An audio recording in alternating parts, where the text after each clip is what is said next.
சார்பிலே முதல் கடைய நன்றி கலந்த வணக்கத்தை அனைவருக்கும் தெரிவித்துக் கொள்கின்றேன். சுட்டெரிக்கும் வெயிலிலே நின்று கொண்டிருக்கிறீர்கள். இதை நீங்களும் உணர்ந்திருக்கிறீர்கள், நாங்களும் உணர்ந்திருக்கின்றோம். ஆனால் நம் வயிற்றடிக்கின்ற தினம் தினமும் நம்மை சுட்டெரிக்கின்ற அந்த பாசிச பாரதிய ஜனதா அரசையும் அதற்கு துணை போகின்ற தமிழ்நாட்டிலே கட்சி நடத்தி கொண்டிருக்கின்ற எடப்பாடியோடு கூட்டணி சேர்ந்திருக்கின்ற கட்சிகளின் நிலையை பற்றி நான் ஒவ்வொரு முறையும் பேசுகின்றேன். கடந்த ஆர்ப்பாட்டத்தில் கூட 100 நாள் வேலை ஆர்ப்பாட்டத்தில் கூட நான் சொன்னேன், நான் பெரும்பாக்கத்திலே பிறந்தேன். திரும்ப திரும்ப அன்பு தாய்மார்களுக்கு நினைவுபடுத்துகிறேன். எங்க அம்மா வீட்டில் அடுப்பு வச்சிருந்தாங்க, கேஸ் அடுப்பு இல்ல. தாவாரத்தில் பின்னாடி தாவாரத்தில் முன்னாடி திண்ணையிலையும் அடுப்பு வச்சிருந்தாங்க. வேலிக்கட்டா முள்ளு வச்சிருந்தாங்க. உப்புன்னு ஊதி எனக்கு சோறாக்கி போட்டாங்க. இன்னைக்கு எல்லார் வீட்லயும் கேஸ் வந்துச்சு, லைட்டர் வச்சு எரி வச்சோம். இப்ப அடுப்புலயே வருது, டக்குன்னு எரியுது. ஆனால் எல்லா வீட்டுக்கும் கேஸ் வந்துச்சு. இன்னும் விளைவிக்குதுன்னு தெரியணும். உங்களுக்கு என்ன விளைவிக்குதுன்னு தெரியணும். ஏன்னா எல்லா ஆண்களை விட பெண்களுக்கு தான் அந்த கேஸ் வாங்குறதோட சிரமம் தெரியும். இங்கே மேலே இருக்கின்ற இந்த மேடையில இருக்கின்ற கூட்டணி கட்சி மத்தியில ஆண்டோம். மன்மோகன் சிங் பிரதமராக இருந்தார். 410 ரூபாய் சிலிண்டர் இருந்தது. சிலிண்டர் விலையை சொல்லி ஆட்சிக்கு வந்தார்கள். இன்னைக்கு சிலிண்டர் விலை 1000 ரூபாய் விற்குது. 1000 ரூபாய் சிலிண்டர் விலையை நாட்டு மக்களுக்கு விலையாத்தின கூட யார் கூட்டணி வச்சிருக்காங்க? எடப்பாடி வச்சுக்கிறாரு. எடப்பாடி என்ன சொல்றாரு? அவர் தான் நல்லாட்சி பண்றாருன்னு சொல்றாரு. இப்ப நம்ம யாரு? 100 நாள் வேலை கொடுத்தோம், 100 நாள் வேலையை இப்ப நிறுத்திட்டாங்க. இது போல நம்ம ஒரு கூட்டம் இந்த இடத்துல நடத்தணும். 100 நாள் வேலையை கொடுக்காத மோடியை கண்டித்து இங்க ஆர்ப்பாட்டம் நடந்துச்சு. அதே போல மறுநாள் அதிமுக ஒரு ஆர்ப்பாட்டம் பண்றாங்க. நீங்களே அன்பு தாய்மார்களே, உங்களிடத்திலே கேட்கின்றேன், நீங்களே சொல்லுங்கள்.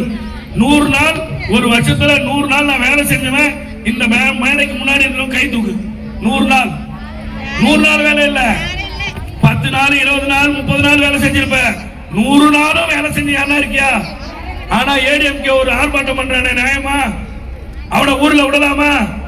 சொல்லுங்க. இது நாங்க எங்களுக்காக பேசவில்லை, தமிழ்நாட்டிலே வாழ்கின்ற மக்களுக்காக பேசுகிறோம். நீங்கள் நினைக்கலாம், அவங்க கூட சொல்லலாம், இது நாடாளுமன்ற தேர்தல் இல்ல, இது இந்தியாவுக்கான தேர்தல் இல்ல, தமிழ்நாட்டுக்கான தேர்தல். அதனால சொல்லுவான். நான் ஒன்றை சொல்லுகின்றேன், இந்தியாவிலேயே போர் நடக்குது. இந்தியாவிலேயே குண்டு போடுறாங்க இல்லையே? அமெரிக்கா ஈரான் மேல போர் குண்டு போடுது. ஈரான் அமெரிக்காவுக்கு சொந்தக்கார நாடு எல்லாம் போடுறான். ஆனா பெட்ரோல் டீசல் எங்க கிடைக்கல? செங்கத்துல கிடைக்கல, இளமுன்னில கிடைக்கல, மேல் செங்கத்துல கேஸ் கிடைக்கல, நீப்பத்தூர்ல கிடைக்கல. ஆனா நம்ம என்ன சொல்றோம்? எங்கேயோ தானே கொண்டு போடுறாங்க, யாரோ தானே சாவறான்றா. அப்படி யாருக்கோ தானே எலெக்ஷன் நடக்குது, தமிழ்நாட்டில் தான் நடக்குது, இது மோடிக்கு நடக்கலன்னு சொல்லுவான்.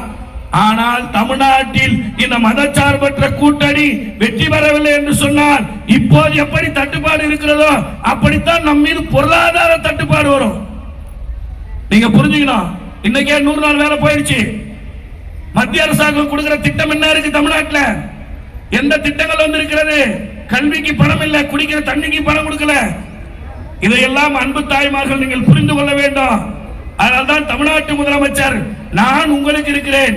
அவர் கேஸுக்கு விளையாடுறாரா, நான் 1000 ரூபாய் பணம் கொடுக்கிறேன். அவர் படிப்புக்கு பணம் நிறுத்துறாரா, உன் புள்ள படிச்சா, நான் பொண்ணு படிச்சா 1000 ரூபாய் தரேன், பையன் படிச்சா 1000 ரூபாய் தரேன். அவங்க எந்த திட்டமும் தரமாட்டாங்களா? நீ வேலைக்கு போகணுமா? 100 நாள் வேலையை நிறுத்திட்டாங்களா? நீ கூலி வேலைக்கு போறியா? நீ ஏற பஸ்ஸுக்கு காசு வேணாம். இது அவங்க நிறுத்த தமிழ்நாட்டு முதலமைச்சர் நமக்கு சப்போர்ட் பண்ணுகிறார். குடும்பத்துக்கு நீ உழைக்கிறியா? காலையில உன் பிள்ளை சாப்பிட போகணுமா? நீ சாப்பாடு செஞ்சு வைக்க வேணாம், நீ கூலி வேலைக்கு போயிடு, உன் பிள்ளைய நான் பாத்துக்கிறேன். உனக்கு உடம்பு சரியில்லையா, வா ஹாஸ்பிட்டல்ல வந்து டாக்டர் வந்து உன்னை பாப்பாங்க. அல்லது வீட்டுக்கு கொண்டாந்து மக்களை தேடி மருத்துவம், நான் கொண்டாந்து வீட்டுல 2 கோடி பேருக்கு மருந்து வீட்டுல கொண்டாந்து கொடுக்க சொல்றேன். ஐயா, எடப்பாடி ஆட்சியில் இருந்தால் என்ன நிலைமை? ஆஸ்பத்திரிக்கு போனா மருந்து கிடைக்காது, மாத்திரைக்கு கியூ நிக்கணும். ஆனா இன்னைக்கு உடம்பு சரியில்லாதவங்களுக்கு 2 கோடி பேருக்கு வீட்டுல வந்து மாத்திரை தராங்க. இப்படி எண்ணற்ற திட்டங்கள். அதே போல நமக்கு ஜிஎஸ்டி, ஒரு நாள் நீ வச்சிர போட்டு ஸ்டிக்கர் போட்டு சார்ந்து நகபாலிஸ் லிப்ஸ்டிக் வாங்குற, கொண்டைக்கு வாங்குறது எல்லாத்துக்கும் ஜிஎஸ்டி. யார் வாங்குறது பணத்தை? மோடி வாங்குறாரு. நம்ம கிட்ட இருந்து மோடி 1 ரூபாய் வாங்கி 29 பைசா திருப்பி தராரு. அததான் அவனுக்கு பெருமையா சொல்றான், தமிழ்நாட்டுக்கு நாங்க கொடுத்துட்டோம்.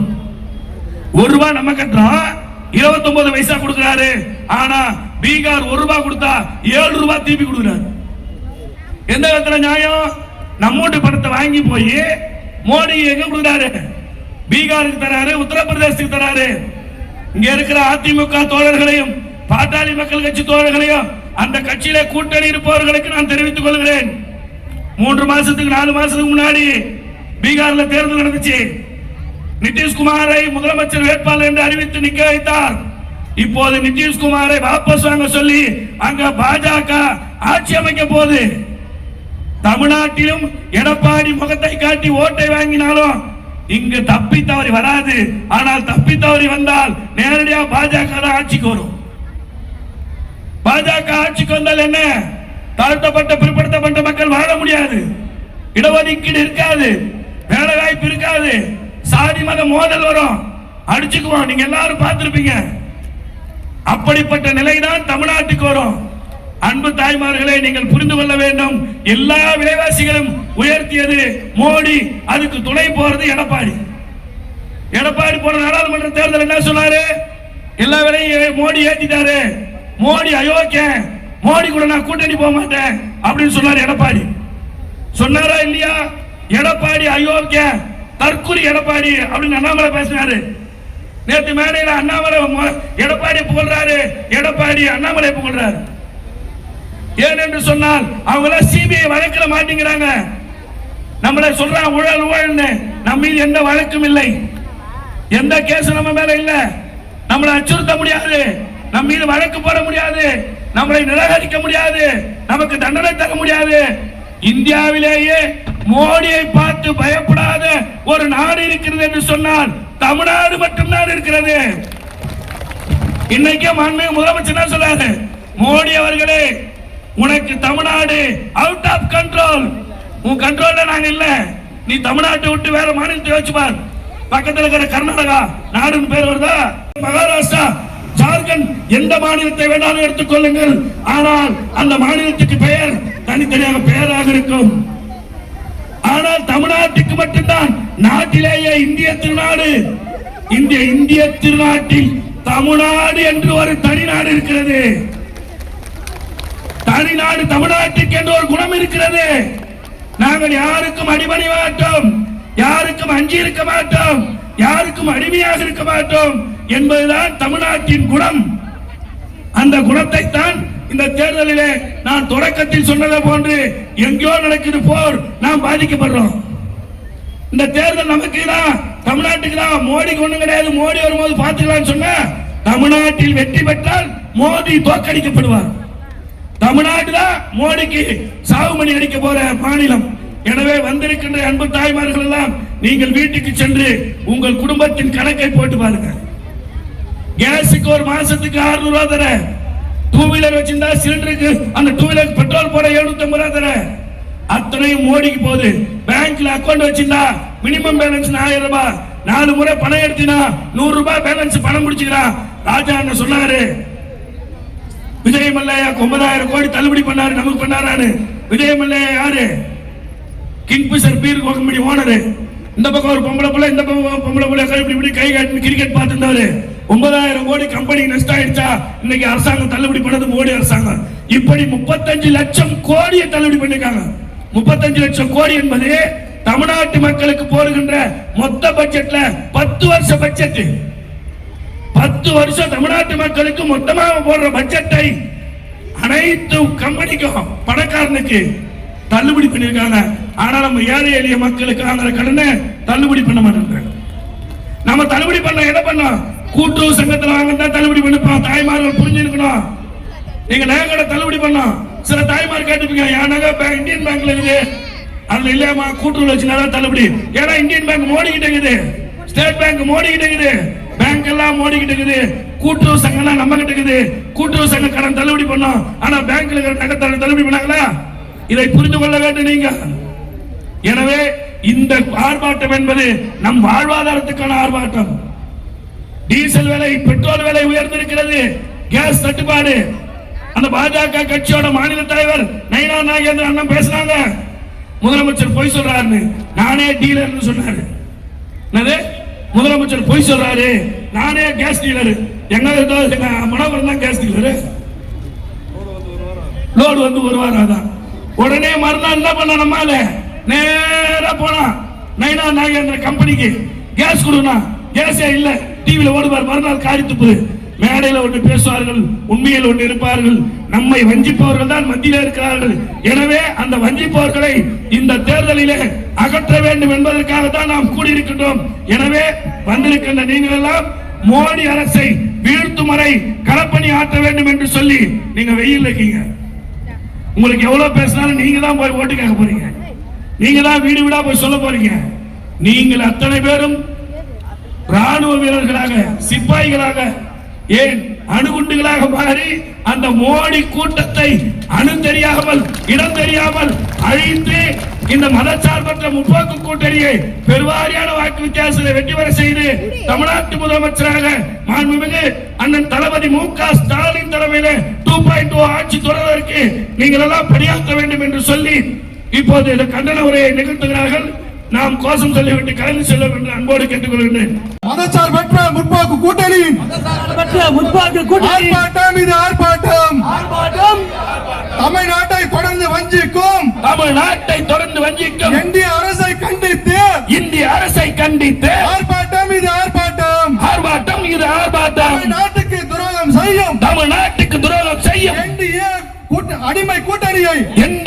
அடிமை கூட்டணியை கண்டித்து ஆர்ப்பாட்டம். என்ன ஆச்சு தமிழ்நாட்டு திட்டங்களின் என்னாச்சு?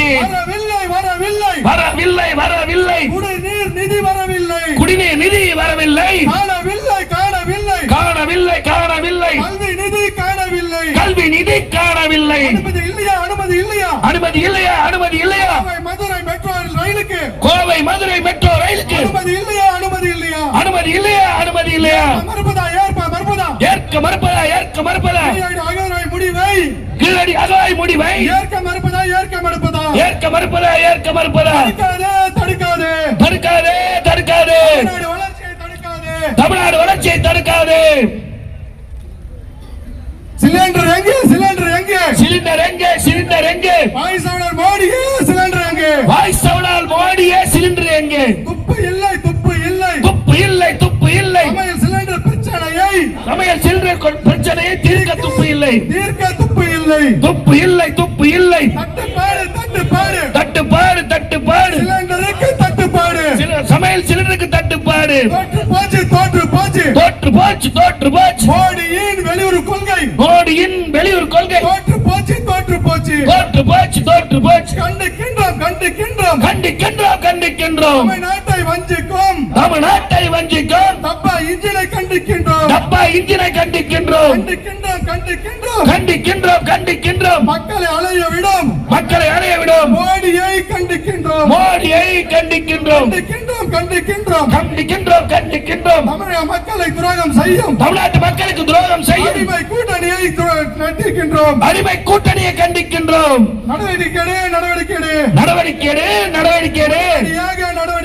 உடனடியாக நடவடிக்கை போக்கிடு. சிலிண்டர் தட்டுப்பாட்டை போக்கிடு. பாடம் புகட்டுவோம். எதிரிகளுக்கும் துரோகிகளுக்கும் பாடம் புகட்டுவோம். தோற்கடிப்போம். தமிழ்நாட்டை துறந்து புறக்கணிக்கும் என்டிஏவை தோற்கடிப்போம். விரட்டி அடிப்போம். இந்திய டப்பா இன்ஜினை விரட்டி அடிப்போம். டெல்லி அணியை விரட்டி அடிப்போம். காத்திடுவோம். தமிழ்நாட்டு உரிமைகளை காத்திடுவோம்.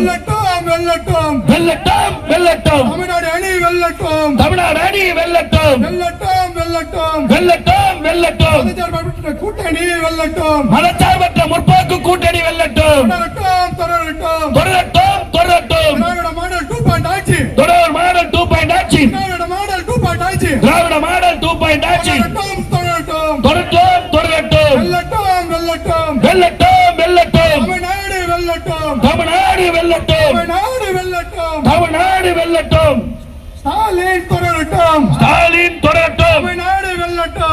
தமிழ்நாடு வெல்லட்டும், ஸ்டாலின் துரட்டோம், ஸ்டாலின் துரட்டோம், தமிழ்நாடு வெல்லட்டும், தமிழ்நாடு வெல்லட்டும், தமிழ்நாடு வெல்லட்டும், தமிழ்நாடு வெல்லட்டும், வெல்லட்டும், வெல்லட்டும், வெல்லட்டும், வெல்லட்டும்.